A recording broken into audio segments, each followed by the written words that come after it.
Hi, I'm Larry Dignan with ZDNet, and we're here with Dr. Joel Schlessinger and Chrissy Kersting from LovelySkin. Hi, guys. Thanks for joining me. Great to be here. Thank you. Hi.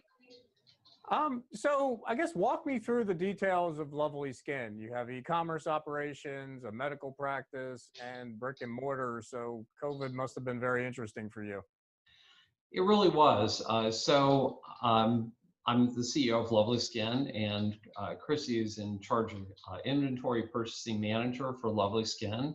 And we have been running LovelySkin for over 20 years now, 21 years, and we have not had anything that even approaches the COVID experience in all the years that we operated LovelySkin. So I run a medical practice, a dermatology practice that is a full-time practice for me, and LovelySkin is my side job, but it's actually a multi-million-dollar project that serves over 1 million customers all across the world. So it's been an interesting experience to do that alongside the dermatology practice throughout COVID.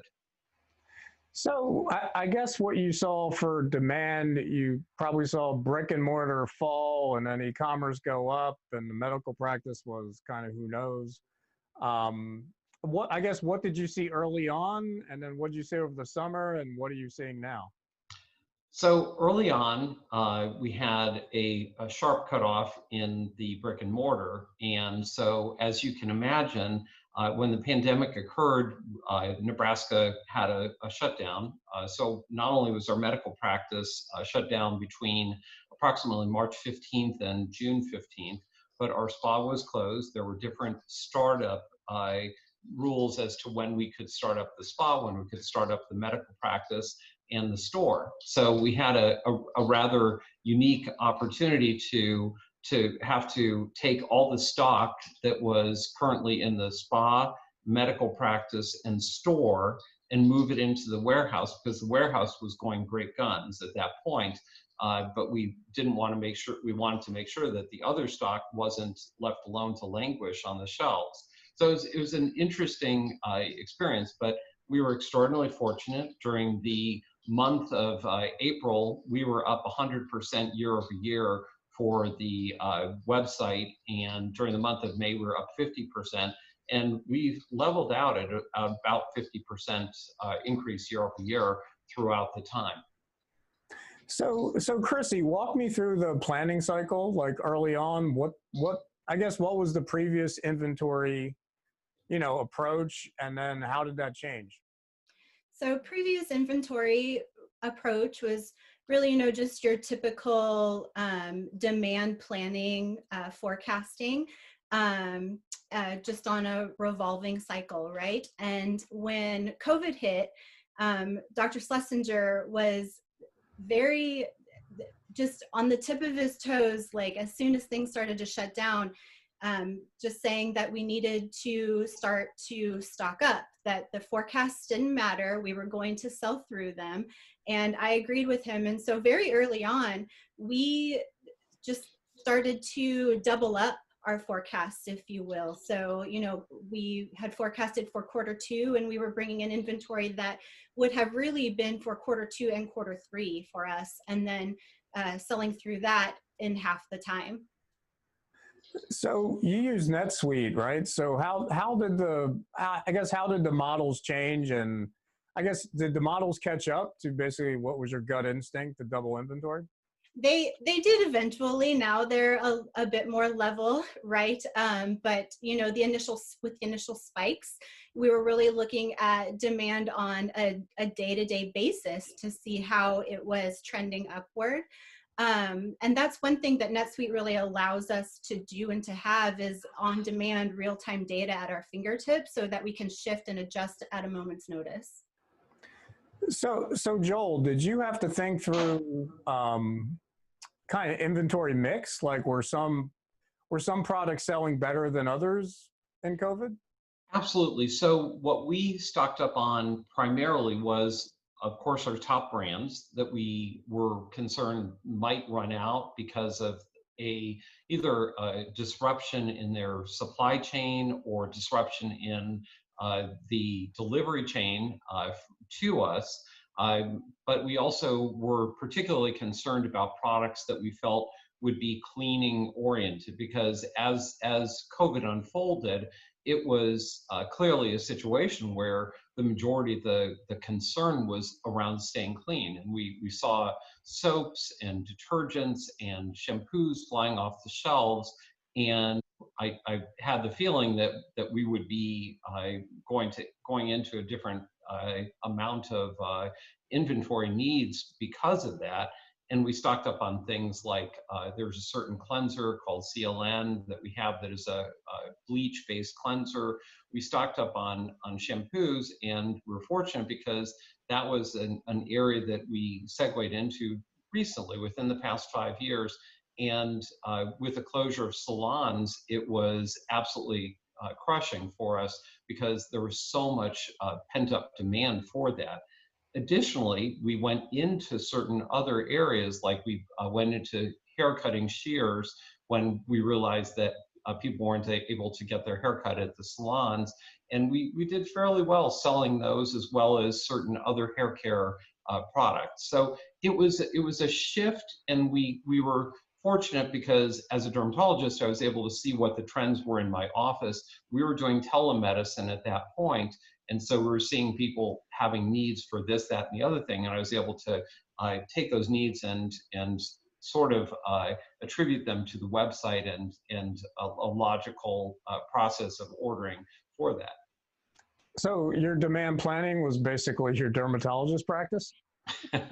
It was that, but it was also the brilliance of Chrissy, who was on this call, and her willingness to work at all hours, and also her relationships with companies to foresee it.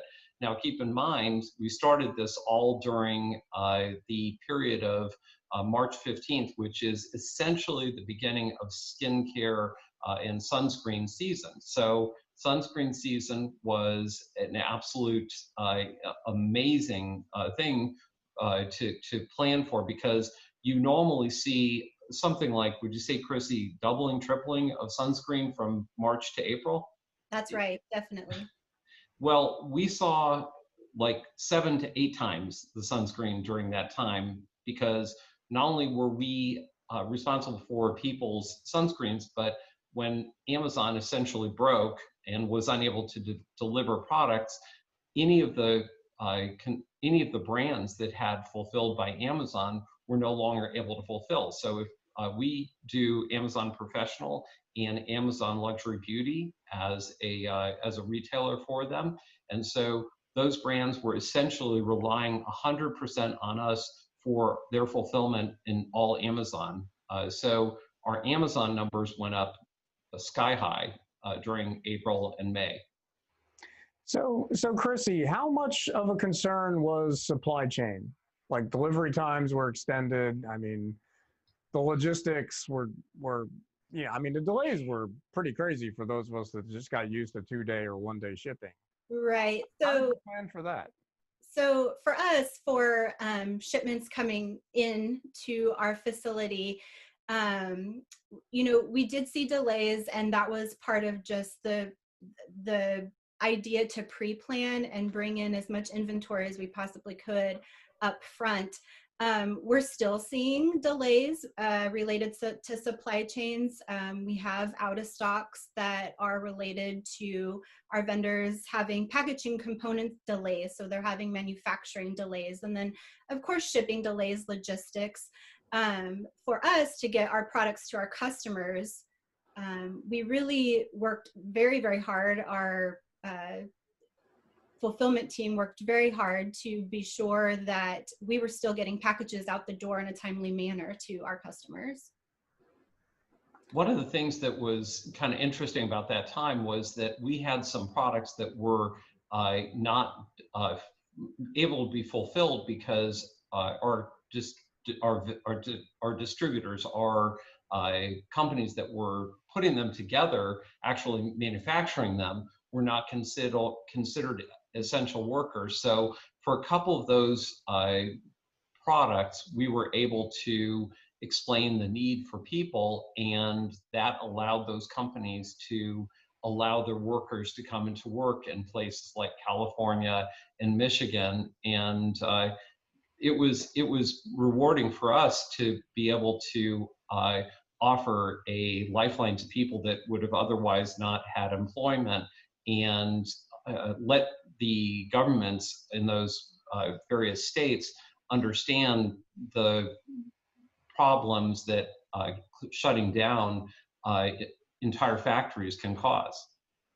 So what does this mean for, the holiday shopping season and demand beyond? Like, how are you forecasting now? Like, do you think, I guess there's two parts. There's one, the holiday shopping season, right? Which is probably going to be different than other ones.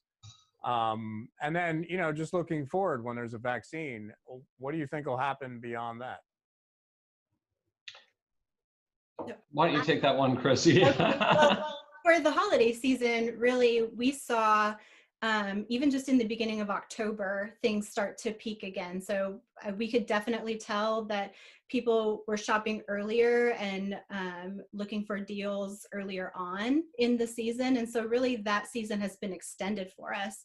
As such, as a purchaser and an inventory planner, you forecast and then you look at the data and then you reforecast and you reforecast to generally keep up with the demand that we have.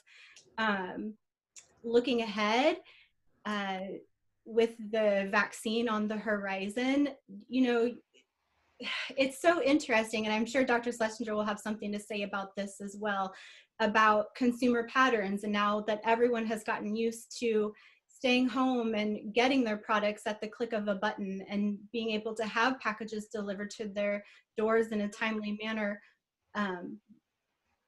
I don't know that I don't know that the consumer pattern will change and that people will go back to retail storefronts as much as they did. And I don't know that we'll see much of a decrease in our business once the vaccine happens. I agree, Chrissy. We have seen an influx of somewhere around 200,000 new customers since the onset of the pandemic. So 200,000 new shoppers to us that wouldn't have been part of us otherwise.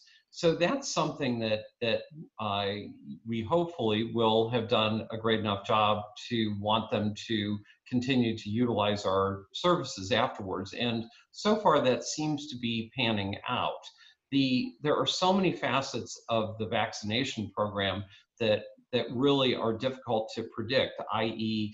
the logistics of getting those millions of vaccines to the right places, the time period of getting those vaccines to the individual parts of the population, and whether those parts of the population will be shopping online or not online. So, for example, older individuals will probably be receiving the vaccines sooner than younger individuals, and those older individuals have probably had a little bit less penetrance up until now of the internet. I think that now those older individuals are very comfortable or getting more comfortable with online shopping because they had to be. That was, it was something where you may have been, let's say, an 80-year-old who didn't ever feel the need to learn how to use the internet to do your online shopping, or relied upon your kids, your grandkids to do your shopping for you. Now this individual is shopping online and feels comfortable and has essentially adapted to that. So I think there's going to be a lot of change in behavior that even after the vaccinations occur will still retain that same flavor.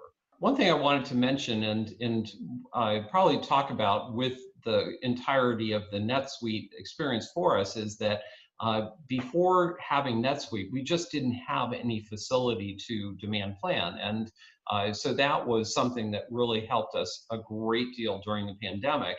And that's something that, I look at it as NetSuite was one of those things that you have as an insurance policy.